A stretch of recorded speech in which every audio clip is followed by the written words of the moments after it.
Bonjour tout le monde, ça me fait plaisir de vous accueillir aujourd'hui pour notre conférence. Donc, bienvenue à la troisième édition de la conférence nationale virtuelle sur la leucémie. Cette conférence, qui est unique en son genre, répond aux besoins particuliers de la communauté des personnes touchées par la leucémie et des proches et offre de l'information, des outils et des ressources à jour. La Société de leucémie et lymphome du Canada est fière de présenter aujourd'hui la conférence Comprendre la leucémie lymphoblastique aiguë, la LLA. Et dans cette présentation, Dr. Julie Bergeron, qui est avec nous aujourd'hui, hémato-oncologue à l'hôpital Maisonneuve-Rosemont, abordera le traitement de la leucémie lymphoblastique aiguë, les progrès de la recherche et la gestion des effets secondaires. Il est maintenant temps de débuter la présentation et je me présente. Mon nom est Alexa Fauteux. Je suis responsable du développement des ressources financières pour la région du Québec à la Société de leucémie lymphome du Canada et je vais être la modératrice de l'événement en ligne aujourd'hui. La présentation va durer environ 60 minutes et va comprendre une période de questions et réponses à la toute fin. Je vous dirais, comme vous êtes en grand nombre aujourd'hui, vous êtes tous en mode silencieux, je vais vous inviter, si vous avez des questions tout au long de la présentation, à les écrire dans la zone questions et réponses qui se trouve au bas de votre écran. Et à la toute fin de la présentation, je pourrai les lire pour vous et on pourra les faire répondre par Dr. Bergeron. Comme vous êtes beaucoup aujourd'hui et que le temps est limité, il se peut qu'on ne soit pas en mesure de répondre à toutes les questions. Notez également que Dr. Bergeron ne peut pas répondre à des questions qui sont spécifiques sur l'état de santé d'une personne ou des questions qui ne portent pas sur le sujet de la présentation d'aujourd'hui. Prochaine diapo, s'il vous plaît. Alors que nous nous connectons virtuellement aujourd'hui, prenons un moment pour réfléchir à l'importance de notre présence sur ces terres et à notre responsabilité commune d'en prendre soin. Nous rendons hommage aux Premières Nations, aux Inuits et aux Métis pour les liens profonds qui les unissent à ces terres et pour leur contribution constante à nos communautés. Bien que nous venions de territoires différents, nous vous encourageons tous et toutes à prendre un moment pour réfléchir à la terre sur laquelle vous vous trouvez et à notre responsabilité commune de nous engager dans le processus de réconciliation en cours. À la SLLC, la diversité, l'équité, l'inclusion, l'appartenance et la promotion de l'équité en matière de santé guident nos efforts pour soutenir les membres de la communauté des personnes touchées par un cancer du sang. Prochaine diapo. Si vous êtes à la recherche de programmes ou des ressources spécifiques, mais vous ne savez pas où les trouver, ben c'est à ça qu'on sert. Nous sommes là pour vous. Vous pouvez communiquer avec vos responsables des services à la communauté pour recevoir une aide personnalisée et vous mettre en contact avec les ressources de votre région. Nous pouvons vous écouter attentivement et avec compassion et vous orienter vers des informations spécifiques à votre type de cancer du sang ou à votre traitement, vous aider à vous organiser pour gérer et prendre en charge vos soins et à identifier les services qui vous seraient bénéfiques.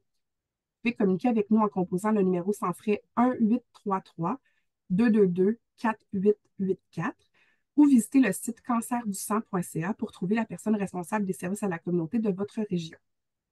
Avant d'entrer dans le vif du sujet, j'aimerais quand même mettre en lumière quelques-uns des services que nous offrons et qui pourraient vous intéresser.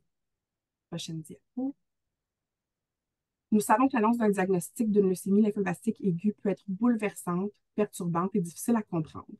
Mais sachez que vous n'êtes pas seul. La communauté des cancers du sang est là pour vous aider à toutes les étapes de l'expérience du cancer. Prochaine diapo. Nous vous invitons à visiter notre site internet cancerdusang.ca et notre objectif est de mieux servir la communauté et d'offrir une expérience qui est améliorée. Prochaine diapo. Sur notre site internet, vous allez trouver de l'information et des ressources sur mesure de différents formats multimédia pour répondre à la diversité des besoins et des préférences, y compris ceux spécifiques à la LLA. Cela comprend des feuillets informatifs et des brochures, comme celles que vous voyez sur votre écran présentement. Prochaine diapo. Également disponible sur notre site Internet, nous avons des vidéos animées pour mieux comprendre les options de traitement et les effets secondaires dans la LLA. De plus, nous avons une chaîne de balados intitulée Parlons des cancers du sang. Vous y trouverez des centaines de balados destinés aux personnes touchées par le cancer du sang et à leurs proches. Vous entendrez des spécialistes parler de sujets d'intérêt tels que les traitements, le diagnostic et la recherche. De plus, vous pouvez écouter des témoignages des personnes touchées par un cancer du sang. Visitez cancerdusang.ca pour lire, écouter et regarder toutes ces excellentes ressources. Prochaine diapo. En octobre, nous avons lancé l'étude sur les conséquences des déplacements nécessaires pour recevoir des traitements contre le cancer. Les données recueillies seront présentées aux décideurs et alimenteront les discussions sur un éventuel remboursement des traitements. L'objectif est la prise en compte du concept d'équité dans l'évaluation des effets des déplacements par les comités qui décident du remboursement des médicaments. Le sondage vise à évaluer divers facteurs en lien avec l'expérience des personnes touchées par un cancer et des déterminants sociaux de leur santé. Nous vous invitons à remplir le sondage en utilisant le code QR qui se trouve sur votre écran présentement. Mais vous recevrez aussi le lien direct vers le sondage dans un courriel de suivi environ 24 heures après la présentation d'aujourd'hui. Merci beaucoup de prendre quelques minutes pour remplir ce sondage qui est, ma foi, très important. Prochaine dia. Il est maintenant temps de vous présenter notre conférencière d'aujourd'hui, Dr. Julie Bergeron. Dr. Bergeron est hémato-oncologue à l'hôpital Maisonneuve-Rosemont et professeur agrégé de clinique. Tout en complétant sa formation médicale, Dr. Bergeron a obtenu un Master 2 de l'Université Denis Diderot Paris 7 en biologie moléculaire et fonctionnelle des cellules sanguines. Ses intérêts de recherche se situent principalement en leucémie aiguë. Elle est chef du service des laboratoires d'hématologie, Grappe Optilab CHUM, membre des comités de priorisation clinique et recherche, d'optimisation clinique et de direction de l'Institut universitaire d'hématologie, oncologie et de thérapie cellulaire du CIUS de l'Est de l'île de Montréal. Merci beaucoup d'être avec nous, Dr. Bergeron. Oui, alors bonjour. Vous me faites signe là, s'il y a des problèmes audio ou visuels. Donc, ben, ça me fait plaisir d'être ici. J'ai donné déjà des conférences un peu similaires, mais on m'a dit que le public se renouvelait. Alors, on va essayer de faire le point sur la leucémie lymphoblastique aiguë, la prise en charge là, en 2024. Donc, le but, ça va être de discuter un petit peu des options de traitement et des effets secondaires et ce qu'on peut faire pour vivre avec ça. Ça, c'est moi. Alors, plus précisément, ce dont on va parler, mais qu'est-ce que c'est qu'une leucémie lymphoblastique aiguë? Ça peut être pertinent d'avoir au moins une idée de la racine du mal. Je vais revoir un peu la trajectoire du patient à partir du diagnostic. Et ben, pour s'encourager un petit peu, on va parler des développements récents, des percées qu'il y a eu en première ligne, donc première ligne là, de traitement pour les patients. Puis, ben, malheureusement, ça arrive. À la rechute, il y a quand même des nouvelles options qui n'étaient pas là il y a 5, 6, 10 ans.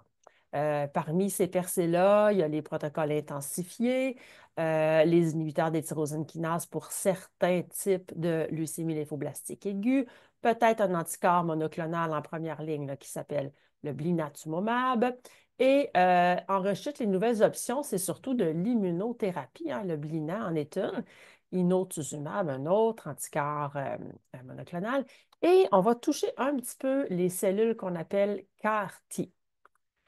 Alors, comment l'histoire commence de l'autre côté là, pour les patients?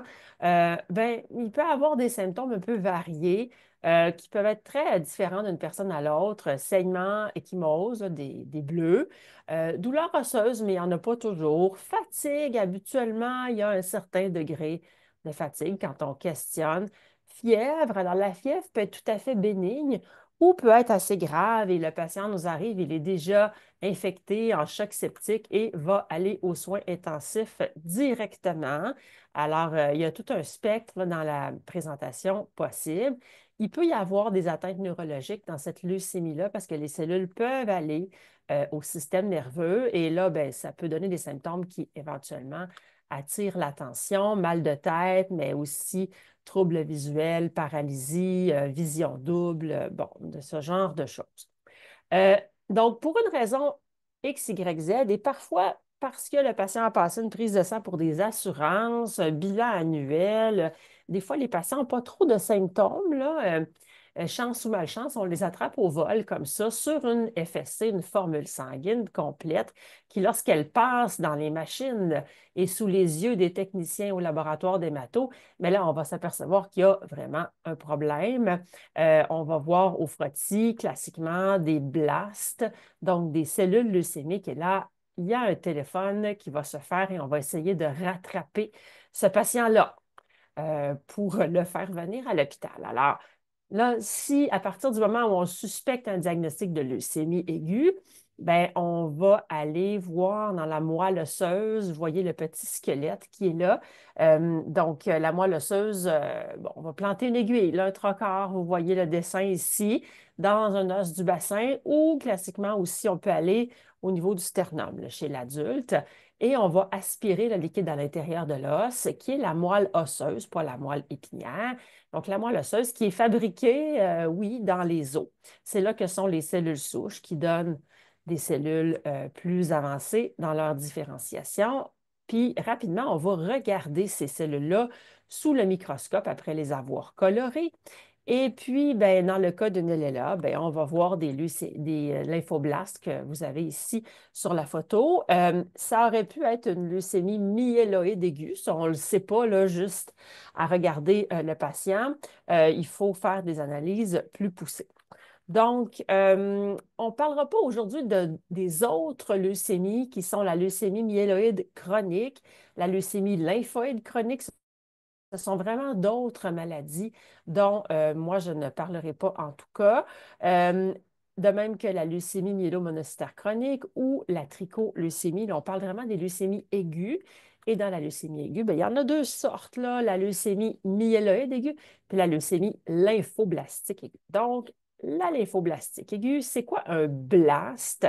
Parce que les patients ils vont entendre souvent parler de blast puis de blast. Ce sont les cellules leucémiques. Donc, dans la moelle osseuse, ça a l'air de ça ici. Évidemment, ils ne sont pas placés dans l'ordre là, quand on étale le frottis, mais on part d'une cellule souche, on peut imaginer ça, qui se divise et se différencie. Puis à la fin, ça va donner les cellules qui vont aller se balader dans le sang. Donc, des globules rouges, des plaquettes et des globules blancs. Il y a plusieurs sortes de globules blancs, basophiles et eosinophiles. Neutrophiles, eux qui nous défendent là, contre les infections. Donc, ça, les neutraux, là, c'est eux autres. Monocytes et lymphocytes, une autre sorte de cellules qui aident à nous défendre contre les infections. Et ça se balade dans le sang et ça provient de cellules qu'on va appeler précurseurs. Donc, vous voyez les photos ici. Tout ce qui est en haut de la dernière rangée, ce n'est pas dans le sang trop d'habitude. Il peut en avoir un peu, mais si on veut vraiment les voir, c'est dans la moelle osseuse. Quand il y a une leucémie aiguë, bien, il y a un problème là, avec cet arbre généalogique-là. Il va y avoir un blocage de maturation. Puis au lieu de donner des belles cellules matures et un sang qui serait normal, la fameuse cellule souche, elle va simplement proliférer et se multiplier au point de prendre la place des autres cellules et d'empêcher finalement que dans le sang, il y ait des globules blancs normaux, des plaquettes, c'est ce qui empêche de saigner, là, les plaquettes, des plaquettes normales, des globules rouges normaux. Souvent, les patients ont de l'anémie, des plaquettes basses, des neutrophiles bas, et à la place, on trouve là des blasts. Donc, ces blasts-là, on va vouloir les analyser pour savoir de quelle sorte de leucémie il s'agit. On les regarde au microscope, j'ai dit tout à l'heure. On peut les colorer avec différents produits chimiques pour voir s'ils sont plutôt myéloïdes ou plutôt lymphoblastiques. L'examen charnière là, pour vraiment trancher, c'est maintenant la cytométrie de flux, où est-ce que au laboratoire, on va marquer les cellules avec différents paquets là, d'anticorps de surface. Et avec un petit laser, là, ça va passer dans un faisceau très fin. Et cellule par cellule, l'espèce de petit œil magique ici va aller nous dire quelles protéines sont exprimées à la surface et à l'intérieur de ces cellules-là. Et ça va aller beaucoup plus précisément nous dire est-ce qu'il s'agit effectivement d'une leucémie myéloïde ou lymphoblastique aiguë? Et si c'est une lymphoblastique, ça va nous dire si c'est plutôt une leucémie lymphoblastique B ou T, parce qu'ils n'expriment pas les mêmes choses à leur surface. Et les traitements ne différaient pas tant que ça jusqu'à ce qu'on développe là, de l'immunothérapie. Donc, c'est absolument majeur là, de savoir si c'est une LLA B ou T dans le laboratoire de cytométrie. Alors là, ça se fait, on fait la moelle, on va au microscope le même jour, s'il n'est pas trop tard dans l'après-midi. La cytométrie de flux va sortir quelques heures plus tard. Là. Ça, c'est assez instantané parce que ce sont des examens qui doivent être faits sur des cellules fraîches. On ne peut pas laisser ça sur le comptoir une semaine puis l'analyser après. Les cellules vont toutes être explosées. Alors, on retourne voir le patient parce qu'on veut confirmer ces diagnostics-là avant de les annoncer, vous comprenez. Donc, c'est une maladie grave. Là, vous ne retournez pas chez vous prendre votre brosse à dents. Certains patients, je l'ai dit, ne sont pas très symptomatiques, alors ça peut être assez choquant. Si on se lance dans des traitements intensifs, vous allez être hospitalisé au moins un mois en isolement. Vous allez avoir des moelles, des cathéters, des ponctions lombaires. et de la chimiothérapie qui fait perdre les cheveux avec des complications graves potentiellement dans 5, bon, 10 c'est généreux, là, mais oui, probablement complications diverses et variées dans 5 à 10 des cas. C'est des mois de traitement intensif comme ça. Pour la leucémie lymphoblastique aiguë, il y a 2 ans de petites chimio d'entretien après. Donc, c'est des années finalement de traitement et peut-être une greffe de cellules souches, mais on ne le sait pas encore là, si on va vous en faire une, puis on vous en reparlera plus tard. Ça fait énormément d'informations à encaisser là, pour des patients qui n'avaient aucune idée, là, souvent la veille ou la semaine d'avant, qu'ils étaient porteurs d'une si grosse maladie que ça. Ça commence demain. Bon, on prend le temps de faire un bon diagnostic et c'est mieux de prendre son temps là, que de amorcer un traitement sans avoir complètement caractérisé la maladie, mais ça n'attend pas trop une leucémie aiguë. Et puis là, parfois, mais dans des centres comme le nôtre et d'autres aussi, on en rajoute une couche avec voulez-vous participer à une étude clinique? On n'a pas toujours une étude ouverte, mais quand on en a, bien évidemment, qu'on la propose aux participants qui pourraient être éligibles pour essayer de faire un petit peu avancer les connaissances. Alors, bon, la première question, évidemment, moi aussi, c'est ça que je demanderais. Ben là, c'est quoi mes chances? Ça se guérit-tu, mon affaire? Ça va dépendre de plusieurs choses. Beaucoup l'âge du patient, parce que voulez-vous, quand les patients sont plus âgés, la tolérance aux médicaments est moins bonne. C'est des patients qui sont souvent non éligibles à une greffe de moelle osseuse, ou en tout cas, c'est plus difficile. Et il y a souvent plus de comorbidité, diabète, etc.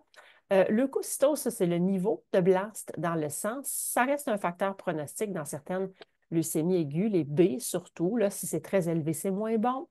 La réponse précoce. Alors ça, on ne le sait pas au moment du diagnostic. On va avoir une bonne idée quand on va refaire une biopsie de moelle à la fin du premier traitement de chimiothérapie qu'on appelle le traitement d'induction. Si ça n'a pas répondu puis que la moelle est encore pleine de blast, ben c'est pas très bon, là. C'est une maladie qui s'annonce réfractaire.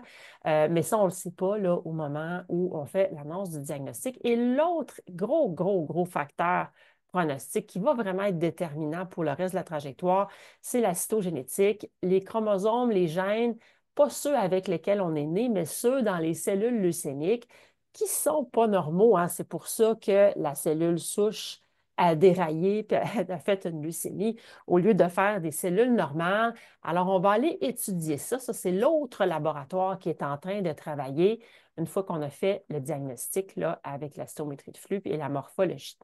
Alors, on va faire probablement encore, on va tenter de faire un karyotype. Alors ça, c'est tous les chromosomes là, des cellules. Puis on va aller regarder ça au microscope. Il y a des gens spécialisés là, qui font ça. Puis ils vont nous dire s'il y a des anomalies reconnaissables. Le FISH est une autre technique là, qui s'est faite dans le laboratoire de cytogénétique où est-ce qu'on met des sondes fluorescentes sur certains de ces gènes-là pour aller voir s'il y en a qui sont cassés ou qui se sont remis ensemble. Et en biologie moléculaire, là, on travaille sur l'ADN ou l'ARN et on va aller rechercher certaines mutations, PCR, séquençage, NGS, Pacman. Il y a plusieurs technologies dans ces laboratoires-là pour aller caractériser en détail la leucémie. En général, on n'a pas besoin d'avoir tous ces détails-là pour amorcer le traitement, on va en avoir besoin un peu plus tard quand on va vouloir savoir si c'est une leucémie qui a des chances d'être guérie avec la chimio ou s'il faut faire quelque chose de plus. Faut-il intensifier ou si on peut se permettre de relaxer un peu, etc. Donc, c'est vraiment des indicateurs importants pour le pronostic du patient plus que le diagnostic. Il y a quelques anomalies très classiques qu'on va tout de suite vouloir aller éliminer ou trouver, là. Et une là, sur laquelle je vais revenir, c'est la translocation du chromosome 9 et 22. Alors, tu sais, on a 23 paires de chromosomes, là. Bon, quand le 9 et le 22 sont cassés et se sont raboutés ensemble, c'est pas normal. Ça s'appelle un chromosome de Philadelphie, là, le petit chromosome 22 qui en résulte. Deux protéines là, qui sont rapprochées avec ça, BCR Abelson. Et ça donne une LLA B Philadelphie positif. Et ça, c'est une entité qui est connue. En fait, c'est une des premières anomalies cytogénétiques qui a été identifiée au karyotype. Donc, ça, c'est très classique. C'est pas loin du tiers des adultes qui ont des adultes plus vieux, là, ça augmente avec l'âge, qui ont cette anomalie-là. Et elle peut changer le traitement immédiatement. Donc, ça, c'est une anomalie très importante qu'on va rechercher tout de suite. Les autres anomalies vont changer surtout le pronostic, mais pas la prise en charge immédiate. Et c'est ça, on va surtout vouloir aller identifier les patients qui tombent dans la catégorie risque élevé versus non. Bon, là, on va parler un peu des avancées. Alors, en pédiatrie, il est certain que le progrès en termes de succès des thérapies a été spectaculaire. Là, si on regarde les années 60, ça, c'est la survie.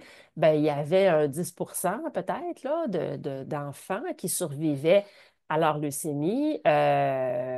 C'est plutôt des exceptions que des règles. Et bon, à mesure qu'on avance là, décennie par décennie, vous voyez la courbe remonter. Puis là, la dernière ici, elle est quelque part entre 95 et 100% là, de survie chez les enfants qui participent à des études. Donc, taux de rémission complète 98. TRM, c'est la mortalité reliée au traitement, relativement rare chez les enfants. Guérison, on parle de 80-90%. Il y a des séquelles, par exemple. Ce n'est pas des petits traitements. Il y a des séquelles sur le développement parce que c'est des enfants qui ont 1, 2, 3, 4 ans qui ont des gros traitements de chimio, des fois radiothérapie, des fois greffe de moelle osseuse. Donc, il y a des séquelles et c'est là-dessus que le gros de la recherche s'est fait. Elle est là de l'enfant parce qu'ils ont quand même des très bons résultats, sauf dans certains sous-groupes, justement, génétiques, là, particulièrement mauvais. On observe un peu la même chose en adulte. Là, ça, c'est les gens de 15 à 20 ans. Puis là, plus j'avance en ligne, plus c'est des gens un petit peu plus vieux. Vous voyez qu'avec les années, ça a remonté un peu, mais ce n'est pas aussi spectaculaire qu'en pédiatrie. Nos taux de rémission sont moins hauts. Là, 85%, remarquez, c'est pas mal. Euh, Mortalité reliée au traitement plus élevée. Les enfants, là, ils sont vraiment solides là, pour faire face aux effets secondaires de la chimiothérapie, plus que les adultes. Et les survivants à long terme, on nageait dans du 40% si on prend tous les adultes confondus. Si on prend les plus jeunes en bas de 40-50 ans, on va arriver à du plus près de 60, peut-être 70% dans certaines séries. Là, évidemment, ce graphique-là s'arrête en 2000-2004. Je n'ai pas trouvé un équivalent plus moderne, mais je pense que les courbes vont continuer à monter. On va voir un petit peu pourquoi chez les gens plus jeunes. Surtout, j'attribuerais ça à l'application des protocoles de type pédiatrique aux adultes. Alors, voyant ça, que les enfants avaient une pas mal meilleure survie que les adultes, mais il y a plusieurs explications. J'ai parlé de l'importance tout à l'heure de la génétique dans les cellules leucémiques pour déterminer le pronostic, c'est-à-dire la réponse au traitement. Bon, les enfants, ça donne comme ça. Ils ont des leucémies lymphoblastiques B avec des cytogénétiques qu'on va appeler favorables, dont on sait que c'est chimiosensible et qui vont bien répondre au traitement. Ces entités-là, hyperdiploïdes, translocation 12-21, sont à peu près inexistantes chez l'adulte en haut de 30 ans. Donc, à quelque part, ce n'est pas tout à fait la même maladie chez les enfants que chez les adultes. Les LLA Philadelphie, il n'y a presque jamais ça. C'est écrit là, mais c'est rare en pédiatrie. Donc, ce n'est pas tout à fait la même épidémiologie, si vous voulez, dans le sous-type de LLA entre l'enfant et l'adulte. Mais aussi, je l'ai dit tantôt, là, les enfants, là, amenez-en de la chimiothérapie, ils descendent, ils remontent la pente, ils ont beaucoup moins de complications que les adultes. Donc, ils sont capables d'en prendre un peu plus. La tolérance est franchement meilleure. Néanmoins, on s'est dit, coudons, les jeunes adultes là, qui ont 15 à 21 ans, euh, ils seraient probablement capables d'encaisser un protocole pédiatrique. Et bon, ça a commencé à être essayé au début des années 2000. Et effectivement, ça a remonté là, de 40 quelques pourcents les études maintenant chez les jeunes adultes. Puis là, c'est rendu que jeunes adultes, c'est jusqu'à 50 ans. Là.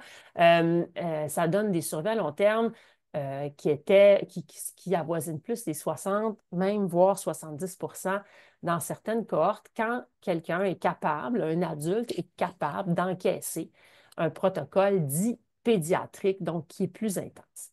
Mais là, c'est pas facile de donner ces traitements-là. Les rendez-vous sont nombreux. Il y a des hospitalisations qui peuvent survenir à tout moment. Non, on n'arrête pas la chimiothérapie parce que c'est Noël. Les pédiatres ont développé ces protocoles-là et les pédiatres sont impitoyables. D'ailleurs, les parents des enfants pédiatriques qui ont la LLA poussent souvent, tu sais, pour qu'on donne, qu'on respecte le protocole et tout ça. Donc, c'est des protocoles là, qui sont très, très stricts. Sinon, ça ne marche pas. Sinon, le résultat n'est pas au rendez-vous, c'était démontré. Prise de sang multiple, biopsie de moelle à tout bout de champ, plein de pilules, d'auto-injection qu'il faut apprendre à se faire, le cathéter qui reste dans le bras 2 ans, attention aux fièvres, attention aux contacts. Alors, ça prend des proches aidants. Les protocoles pédiatriques, là, quelqu'un qui habite seul, je ne vois pas là, comment il pourrait s'en tirer. Ça prend, faut se trouver un aidant naturel là, parce que vraiment, c'est assez difficile. Donc, c'est comme ça qu'on sélectionne un peu les patients pour les protocoles pédiatriques, là. En gros, si on voulait résumer, jeune en forme, et là, jeune, dans les études, certains de ces protocoles-là acceptaient des patients jusqu'à 60, mais il a été publié 60 ans qu'en haut de 40-45 ans, la mortalité reliée au traitement devenait un peu, je dirais, prohibitive, là. Personnellement, je ne dépasse pas 50 ans avec le protocole qu'on utilise nous. Et entre 40 et 50, ça prend vraiment quelqu'un qui n'a pratiquement aucune comorbidité et surtout pas de surpoids. Ça passe très mal en raison d'un ingrédient là, qui s'appelle l'asparaginase avec les stéroïdes chez les patients qui sont en surpoids, le protocole pédiatrique. Donc, c'est toxique, mais c'est efficace. Moins jeune et ou moins bon état général, ben on y va avec un protocole, j'appelle ça autrefois, là, ça ne fait pas si longtemps, d'intensité plus moyenne, avec un taux de survie à long terme qui historiquement était plus, là, dans les 40.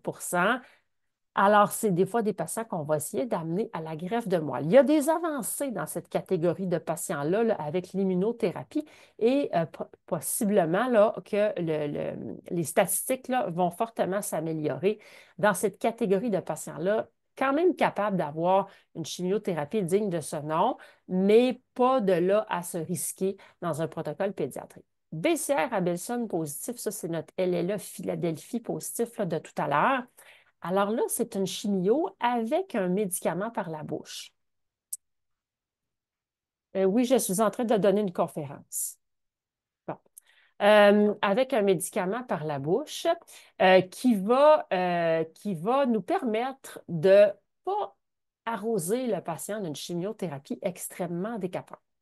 Et là, cette leucémie-là était reconnue autrefois comme très mauvais pronostic et rendue probablement même un peu meilleure que les autres grâce à un traitement ciblé, j'en reparlerai.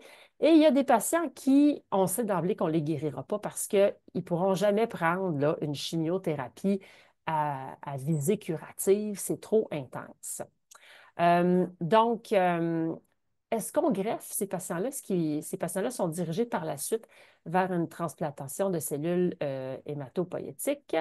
Bon, le jeune en forme, non, si peut tolérer son protocole pédiatrique en absence de marqueurs de très mauvais pronostic. Fait que eux, pourquoi on les toast comme ça avec des protocoles si décapants? Mais c'est aussi dans le but de les guérir sans passer par la greffe de moelle, parce que la greffe de moelle a quand même tout son lot de complications potentielles à long terme. J'aimerais mieux, moi, guérir d'une leucémie sans greffe qu'avec une greffe. Donc, voilà. Mais si il y a des marqueurs de très mauvais pronostic au niveau des chromosomes, mais des fois, on va quand même envoyer le patient en greffe de moelle, bien que ce ne soit pas très bien prouvé, tout ça.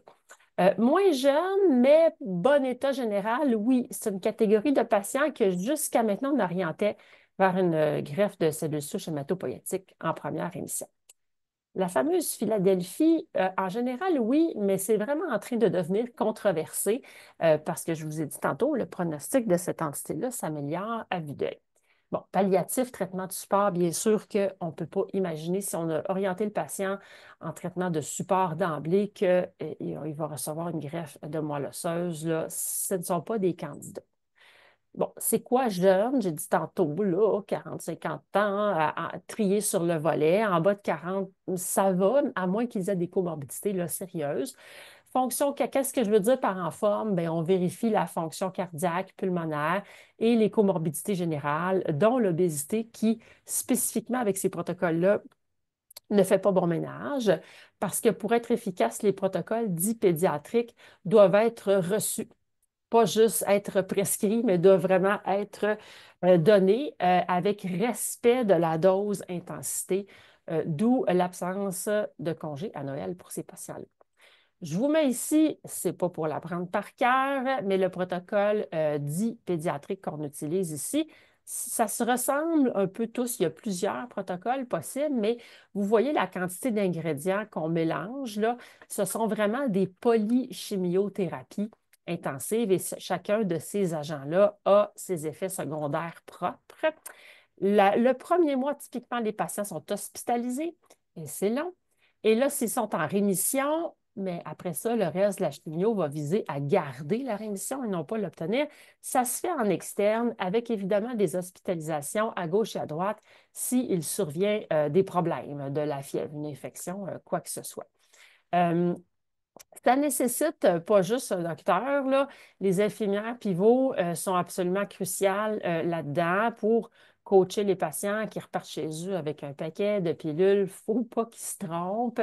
Les pharmaciens, physiothérapeutes, parce qu'on a beaucoup de déconditionnement. Les patients ont une fonte musculaire, puis de la misère à se tenir debout, perdent beaucoup d'endurance. Travailleurs sociaux, parce qu'ils ne peuvent pas travailler. Il faut leur trouver essayer d'optimiser ce qu'ils peuvent avoir là, comme petit revenu là, pour ceux qui n'ont pas d'assurance. Donc, c'est vraiment quelque chose de multidisciplinaire, là, le traitement de LLA, là, la prise en charge de patients avec LLA. Bon, l'autre volet qui est instrumental là, chez nous pour suivre un peu les avancées, c'est la recherche clinique. Parce que, par exemple, les protocoles pédiatriques, la première fois qu'on a donné ça, ben, c'était dans un contexte d'études cliniques. Et là, il y a beaucoup plus de balises. Il y a quelqu'un à qui on peut se référer si on a un problème. Tout est expliqué là-dedans. Il y a un infirmier ou infirmière de recherche, des fois deux, qui vont être dédiés à ces patients-là pour être sûr qu'on ne se trompe pas, on fait tout à temps, qu'on a les bonnes ordonnances, que les rendez-vous ne sont pas manqués, que les tests sont faits. Et ça permet à tout ce beau monde-là autour, physio, TS, infirmière pivot, de se roder un petit peu à ce genre de protocole-là. Alors, les traitements compliqués sont souvent rentrés en clinique grâce à la participation à une étude clinique. Donc, c'est quand même assez important pour maintenir notre expertise puis un niveau de soins aux patients qui est optimal de participer à la recherche clinique pour toucher à ces nouveaux traitements-là. Un autre exemple d'un protocole de chimiothérapie conventionnelle, fait que la phase 1, la phase 2, la phase 3, la phase 4, la phase 5 qu'on répète, et tout ça dure 2 ans là, parce que la maintenance à la fin dure à peu près 1 an. Donc, ce sont des protocoles de polychimiothérapie assez complexes. Donc, se faire la main un petit peu avant de donner ça, là, c'est très bien. Je reviens avec mon chromosome de Philadelphie. Alors, voici le chromosome 9 et le chromosome 22. D'habitude, ils ne se parlent pas. Mais dans la LLA Philadelphie, quand on fait le karyotype, on regarde les chromosomes dans les blastes, il y a un petit chromosome 22 qui est trop petit. Pourquoi il est trop petit? C'est parce qu'il a fait un échange avec le chromosome 9. Ça, les cellules normales ne sont pas supposées faire ça, là, échanger de l'ADN puis jouer avec, jouer avec les chromosomes, là. Ça va donner des cancers. Fait que ça c'est vraiment pas naturel là, d'avoir comme ça des chromosomes remaniés. Et ça va donner ça une protéine, là, le bout 922 BCR-abelcène, qu'on est capable d'aller inhiber avec un petit médicament qui est vert, en tout cas, qui est mauve ici. Et ça fait en sorte qu'on annule, si vous voulez, dans la cellule l'effet là, du remaniement génétique entre le chromosome 9 et 22. Et c'est très efficace. Juste la petite pilule de ça tout seul peut donner des rémissions complètes chez les patients avec LLA Philadelphie, mais ça ne guérira pas, la maladie va revenir. Par contre, si on combine la pilule à la chimio, oui, là, on a des meilleurs résultats qu'avant. Juste avec la chimio toute seule, c'était réputé mauvais pronostic. C'est quelque chose qu'on voit de plus en plus avec l'âge, c'est rare chez les enfants. Et ben, il ne faut pas le manquer, il faut le rechercher à tout coup, le chromosome de Philadelphie. Dans les LLA B, c'est chez les B que ça survient, là. Chez les T, c'est rapporté, mais très rare, parce qu'il ne faut pas passer à côté de l'opportunité de donner ce qu'on appelle un inhibiteur des tyrosines kinases, imatinib, dasatinib, nilotinib, ponatinib, asciminib. Là, ces 4-5-là sont des inhibiteurs des tyrosines kinases qui vont aller ben, annuler, on va dire, l'effet là, de la présence du chromosome de Philadelphie 922. Donc, bon, ça, c'est leur petit nom pour les intimes. Seul, ça marche, mais ça ne dure pas. Fait qu'on va le combiner. Et c'est tellement bien qu'on est capable de baisser un petit peu la chimiothérapie des patients qui reçoivent les inhibes là, qui sont nommés en haut. Alors, ça finit que c'est des protocoles efficaces, moins toxiques grâce à l'ITK, l'unitaire de tyrosine kinase, qu'on rajoute par la bouche. Ben là, il y a des données émergentes qui combinent inhibiteur des tyrosines kinases. Là, celui qui lave le plus blanc, c'est le ponatinib, combiné à une immunothérapie sans chimiothérapie, chemo-free. Donc, blinatumomab, on va en parler tantôt, et ponatinib ensemble. Excellent résultat. On va vers ça probablement comme traitement. C'est tellement bon que l'utilité de la greffe de moelle est fortement remise en question. Donc, je vais vous montrer des graphiques. Alors, bon, elle est là, Philadelphie positif, ponatinib et chimiothérapie. Vous voyez la courbe de survie, pas très longue, 2-3 ans de suivi ici, mais 80%. Moi, quand on annonçait un diagnostic de LLA, Philadelphie positif à un patient quand j'étais résidente, euh, on était découragés parce que c'était à peu près sûr là, qu'on ne réussirait pas à guérir ce patient-là. Alors que là, ben, c'est pas du tout la même, c'est pas du tout la même optique là, quand on voit ce patient-là arriver. Blinatumomab, qui est une immunothérapie, là, je vais en parler tantôt avec le ponatinib, donc pas de chimio, mais là, c'est une toute petite série avec pas tant de patients que ça. Puis vous voyez que les suivis ne sont pas très encore longs. Ça va être mis à jour, ça. Je ne sais pas si je vous ai mis la plus récente. Cela dit, on pressent tout le monde là, dans la communauté que ça va être un petit peu beaucoup dur à battre, là, une courbe de survie qui ressemble à ça. Là, tout le monde est en vie et ben, le ponablina, ça il y a des exceptions, mais ça va avoir moins d'effets secondaires que les gros horaires là, de chimiothérapie que je vous ai montrés tout à l'heure. Donc, en plus, c'est bien toléré. Même quelqu'un d'assez âgé pourrait passer à travers ça là, sans nécessairement avoir des complications majeures. Donc, ça a changé énormément le tableau là, pour les LLA dites de Philadelphie. Bon, il y a toujours des rechutes. C'était très difficile à rattraper, mais ça l'est encore, là. Une LLA qui rechute, on est en deuxième vitesse ici, là, puis on pédale. Euh, En fait, c'était presque impossible à rattraper. C'était des taux de réponse médiocres avec des survies à long terme de 10-20 dans les séries plus optimistes. Et c'était surtout les récidives tardives chez les patients jeunes qu'on réussissait à sauver, on va dire. Donc, il n'y avait pas beaucoup d'options. Parce que vous avez vu, toute la chimiothérapie qui existe quasiment, ils l'ont reçue, ces patients-là.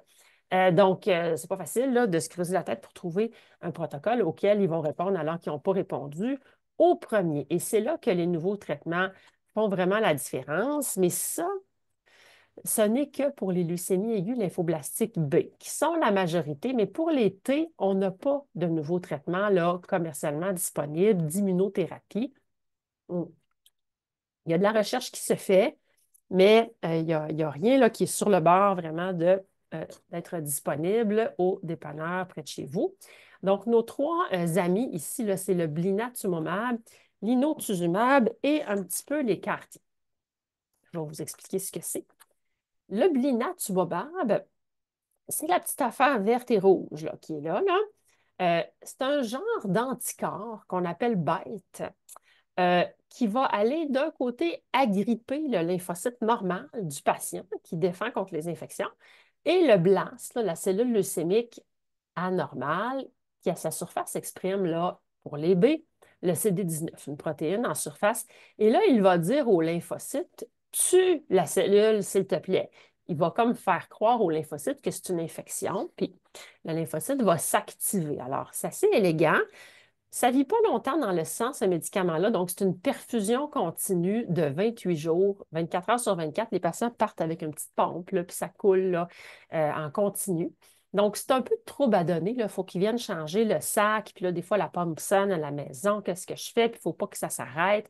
En tout cas, mais c'est faisable.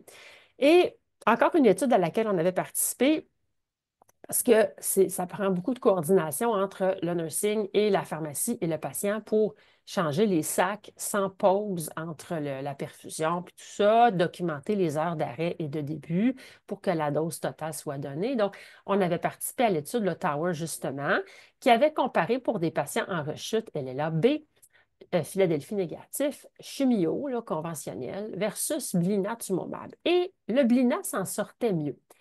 Euh, pour ceux qui n'ont pas les effets secondaires du Blina, là, qui sont la fièvre, l'inflammation, puis parfois des effets un peu curieux neurologiques qui arrivent dans le premier cycle habituellement, une fois que cette zone de danger-là est passée, il n'y a presque pas d'effet secondaire. Donc, c'est quand même un peu magique là, quand ça fonctionne. Mais c'est ça, il y a des effets secondaires particuliers, là, des toxicités neurologiques, encéphalopathie, confusion, vertige, difficulté à parler, qui sont transitoires. Et puis, une fois que c'est passé, on peut reprendre souvent le médicament, mais c'est quand même un peu spécial là, ce que ça peut donner. Et le CRS, là, qui est une espèce de tableau inflammatoire avec de la fièvre, euh, parce que ça active le système immunitaire, cette affaire-là, là, fait que c'est comme si l'organisme pensait qu'il combattait une infection. Mais il ne faut pas que ça s'emballe, ce phénomène-là de CRS, là, ça peut être dangereux. Donc, il faut quand même observer les patients au début de la perfusion pour surveiller ces deux choses-là. Puis une fois que ça s'est passé, ben, c'est très relativement facile à tolérer par rapport aux grosses chimiothérapies qu'on utilisait avant. Ce dont on se rend compte, c'est que c'est plus efficace pour éradiquer une faible quantité de cellules leucémiques, qu'on va appeler une quantité ou une maladie dite résiduelle. Et ben, le blinatumomab est maintenant approuvé dans ce cas-là.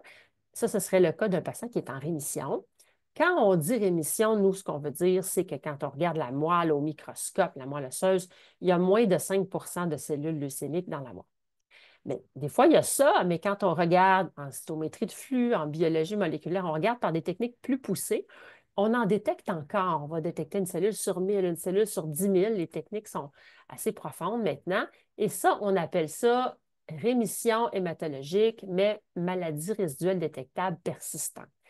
Et ça, c'est moins bon que quand la maladie résiduelle n'est pas détectable, hein, évidemment.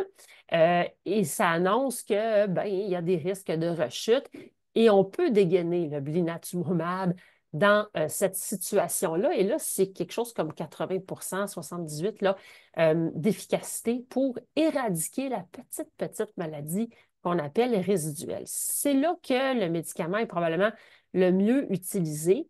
Et là, ça s'en vient en première ligne, justement pour, espère-t-on, diminuer l'intensité de la chimiothérapie en mettant d'emblée le blinatumomab à tout le monde. On a une étude là-dessus là, qui est ouverte présentement.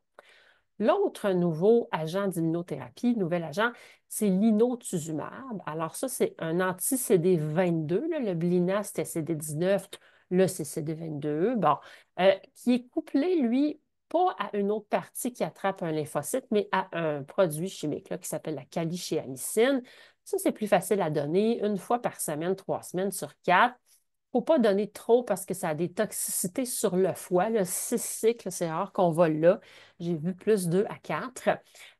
Et c'est plus efficace que la chimiothérapie pour les patients en récidive, avec des taux de rémission nettement supérieurs. Mais vous voyez, les courbes de survie, ça ne dure pas longtemps.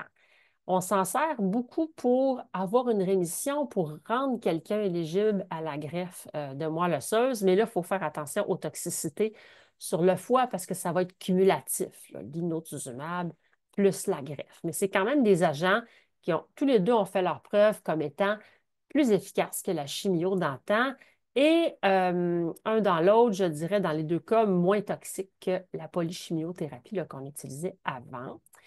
S'en vient maintenant le blinatumomab, mais d'emblée en première ligne, même si on ne détecte pas la maladie résiduelle.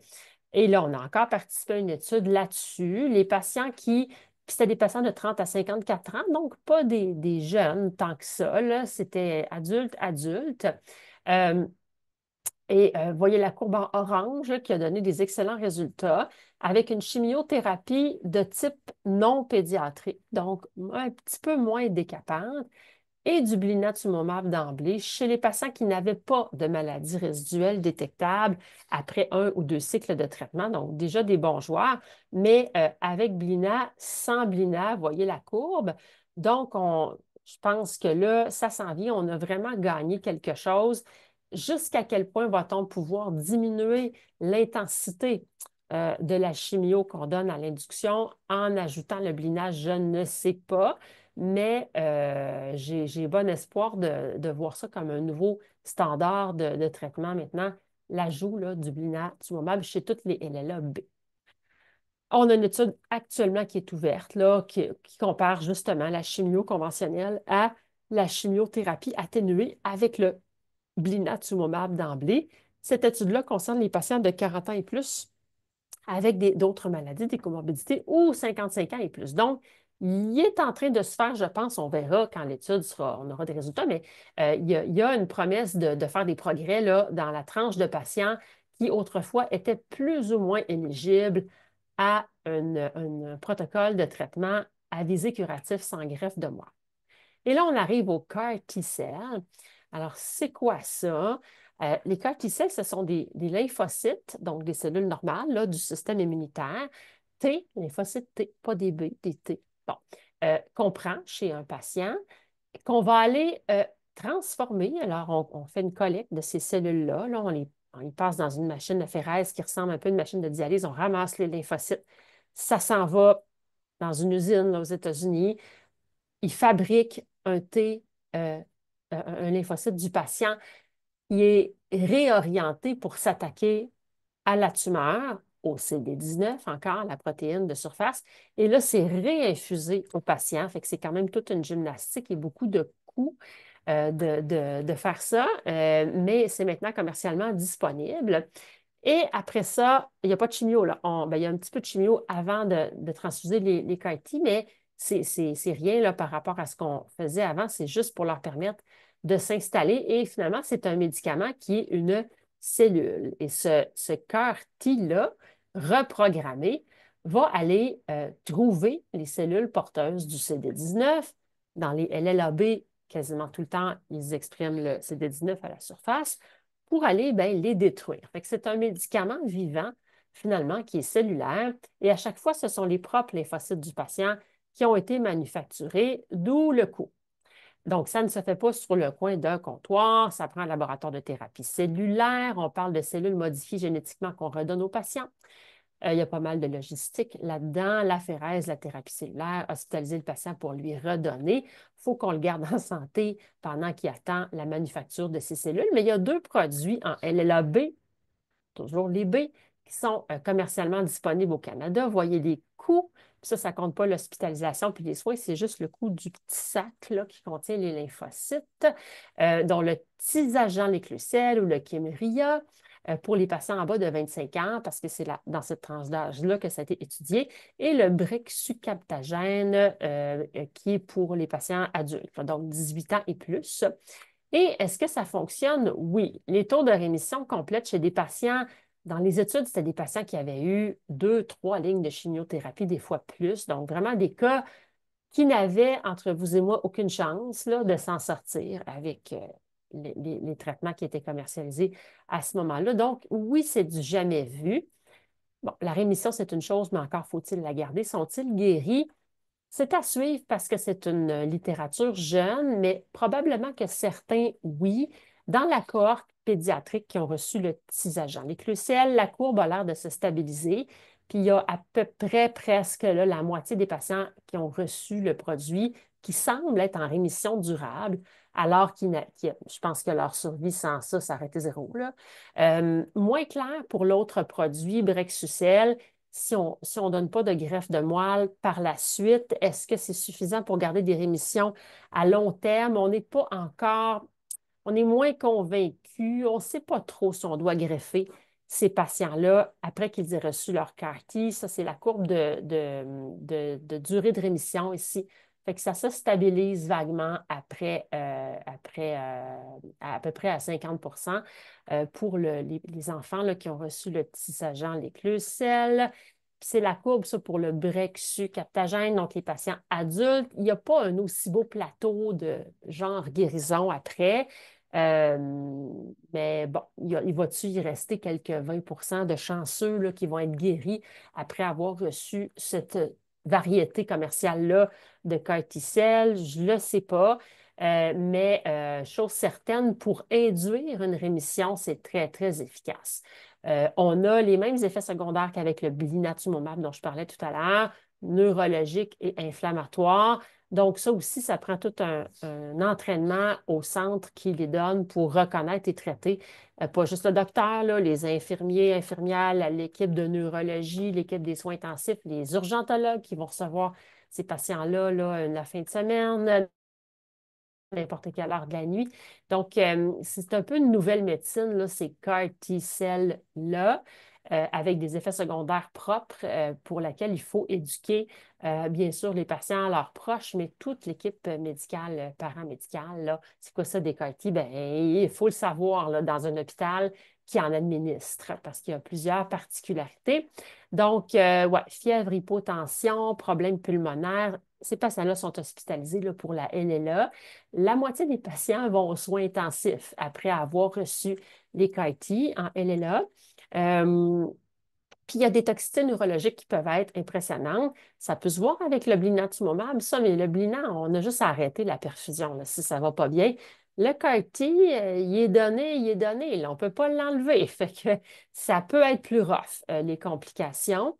Ce n'est pas tout le monde qui est éligible à ça. C'est assez difficile. C'est un peu comme la greffe de moelle. Il faut que les patients soient en forme. Il faut que la maladie soit assez stable pour qu'on ait le temps de collecter et fabriquer les cellules, les réinfuser.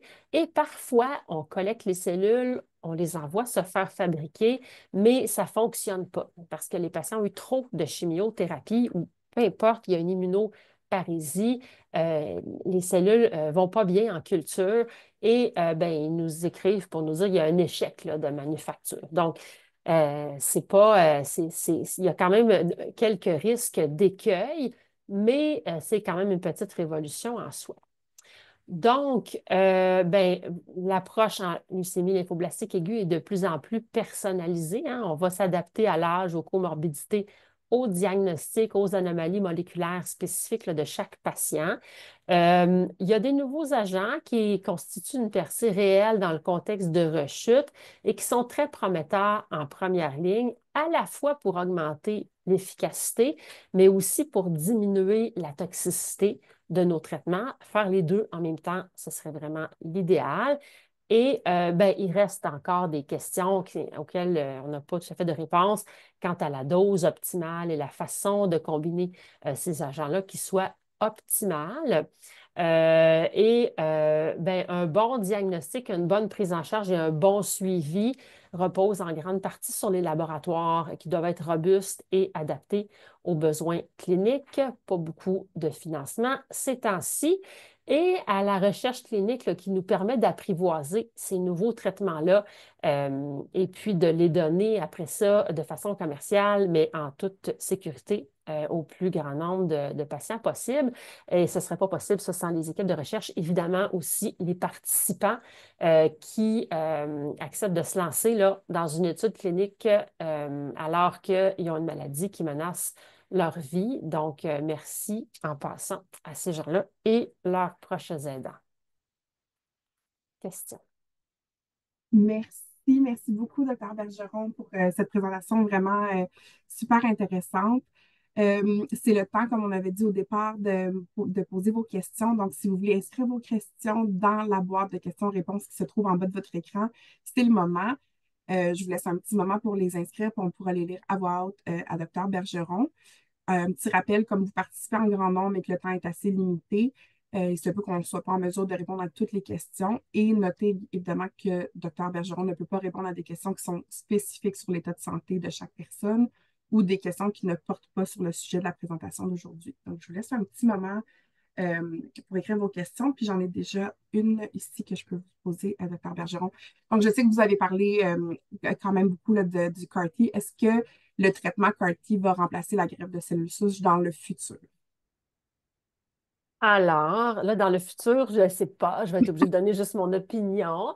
Alors, C'est en normal. pédiatrie, ils font tout pour éviter ou ne serait-ce que retarder la greffe de moelle parce qu'ils ne veulent pas irradier ou, tu sais, le cœur, le cerveau d'un enfant d'1 an. Là, ça a plus de séquelles qu'en adulte. Et là, ils l'utilisent vraiment, la philosophie est en train vraiment d'évoluer dans ce sens-là, de remplacement. Le produit qu'on a en adulte, c'est, on a plus tendance en adulte à utiliser le CAR-T pour avoir une rémission et permettre de recevoir la greffe de moelle. Exception chez les patients peut-être un peu plus jeunes qui, justement, là, peuvent avoir le produit Kymriah, là, le premier. Le deuxième, en adulte, on a encore tendance à les greffer après, mais il y a plein d'articles qui s'écrivent là-dessus. Est-ce qu'on devrait les greffer après? Est-ce qu'on ne devrait pas les greffer après? C'est pas clair encore, là. Mais ce serait le but, ouais, qu'on en vienne là. Comment il faut faire pour ça? Est-ce qu'il faut le donner plus tôt? Faudrait-tu le donner d'emblée? Mais là, ça va revenir cher, là, si chaque patient a son CAR-T, là. Est-ce qu'on pourra fabriquer un jour des CAR-T qui vont être pas patients spécifiques, mais off the shelf, qu'on appelle, là, que c'est qu'on prend, puis c'est déjà fabriqué, puis c'est universel.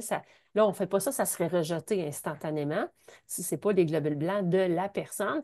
Fait que, il manque encore en adulte un petit quelque chose à la recette pour qu'on soit assez confiant d'un remplacement, mais c'est la première génération de produits commerciaux CAR-T. Fait que j'ose penser que oui, dans le futur, à un moment donné, ça va prendre le dessus sur la greffe. C'est le cas en plus, le lymphome, là, ça remplace un peu, ça va remplacer, je pense, en partie l'autogreffe. Fait que ça se peut que oui, mais on n'est pas tout à fait rendu là en adulte. Euh, une autre question qui nous est venue, c'est quand apparaissent, puis je sais encore là que ça peut, évidemment, selon les différents traitements, mais quand apparaissent en moyenne les effets secondaires des traitements habituellement post-traitement? Ouais, la chimio, ben, là, les nausées, vomissements, ça va être immédiat, là, mais d'habitude, on a des bons médicaments pour ça. Là, les patients ne passent pas la semaine la tête dans la toilette, comme c'était le cas avant sur les unités. Donc, on ne voit plus ça. Mais notre numéro un, là, c'est les infections. On va parler d'infections tout le temps, de neutropénie fébrile. Puis ça, c'est quand les globules blancs descendent. Puis ils descendent 1 semaine, 10 jours après l'administration, typiquement, là, d'une chimiothérapie classique. Pour l'immunothérapie Blina-CAR-T, là, les effets neuro, puis tout ça, ça, c'est dans la semaine 1 ou 2. D'habitude, c'est le premier mois, là, mais d'habitude, là, c'est 4 à 10 jours, là, c'est cette fenêtre-là. OK. Puis, vous avez parlé de nouveaux traitements, des traitements qui s'en viennent, j'imagine, selon vous, ou pas. Ça va occasionner moins d'effets secondaires chez les patients, ces nouveaux Bien, traitements? a priori, le Blina puis l'Ino, c'est mieux toléré, là, oui, que les polychimiothérapies. Puis, ben, la tendance, là, c'est de vouloir slacker un peu sur la chimiothérapie en introduisant ces agents-là pour, ben, ce qu'on espère, c'est pas perdre en efficacité, puis peut-être même être encore plus efficace, tout en diminuant la toxicité, oui. Mais il y a toujours des exceptions qu'un patient va faire une toxicité là, vraiment incroyable à un de ces agents-là. Puis bon, mais ce n'est pas la moyenne, là. Donc, oui, ce serait un souhait, je pense, là, de diminuer l'intensité de la polychimiothérapie en introduisant ces molécules-là. Ouais. OK. Merci. J'ai une question ici qui a beaucoup qui a beaucoup voyons, d'abréviations. Je vais essayer de pas butcher la phrase. Est-ce que vous avez des informations sur le ponatinib approuvé par le FDA, mais pas au Canada? Donc, aussi, qui sont éligibles au CAR-T? Et là, j'ai la précision LLA B, Philadelphie, 62 ans, étude ponatinib depuis avril 2022. La question est dans le PONA, effectivement, on ne l'a pas officiellement ici, mais on réussit à l'obtenir quand on a une raison. Fait que là, la raison, ça peut être que la réponse est sous-optimale aux ITK de première génération, là, comme les autres que j'ai nommés, Matinib, tout ça.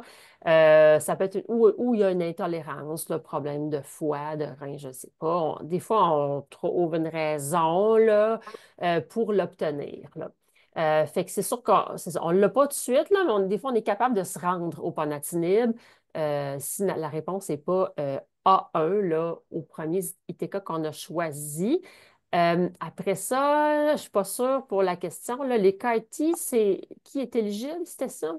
Ouais. Ben maintenant, c'est approuvé adulte et pédiatrie. Ce serait les patients, mais là, je n'ai pas le libellé sous les yeux, là.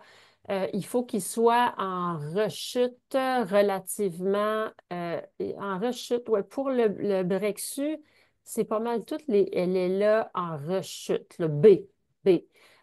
Philadelphie pose ou nègre, là. Il n'y a pas de distinction sur le Philadelphie pour les CAR-T de mémoire.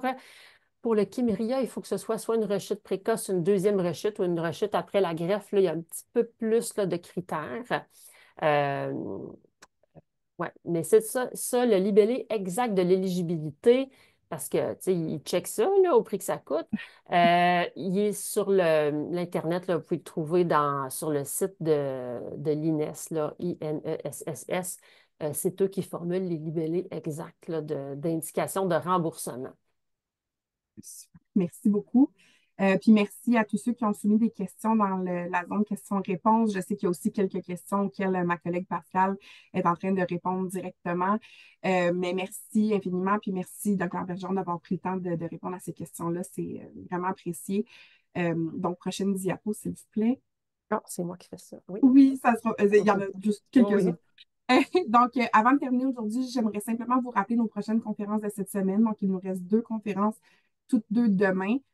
Leucémie myéloïde chronique, options de traitement et comment minimiser les effets secondaires demain à 11 heures. Et ensuite, à 14 heures, comment participer activement aux décisions concernant vos soins dans l'expérience du cancer du sang. Prochaine diapo. Je ne peux pas passer évidemment sous silence les compagnies qui rendent possible des présentations comme cette semaine, comme aujourd'hui. Donc, merci beaucoup pour votre soutien. AbbVie, Astellas, AstraZeneca, Jazz Pharmaceuticals, Johnson Johnson et Novartis. Prochaine diapo. Et avant de vous quitter, ben, j'aimerais vous rappeler que nous sommes là pour vous. Si vous êtes à la recherche de ressources ou de soutien, n'hésitez pas à communiquer avec nous par courriel ou en composant le 1-833-222-4884. Et un petit rappel que vous allez recevoir un court sondage après la présentation. Merci infiniment de prendre un petit moment pour y répondre afin de nous aider à planifier nos événements futurs. Prochaine diapo. Donc, je vous remercie encore, autant les participants, Dr. Bergeron, merci infiniment de votre présence aujourd'hui, de votre participation et je vous souhaite une magnifique journée. Prenez bien soin de vous. Merci.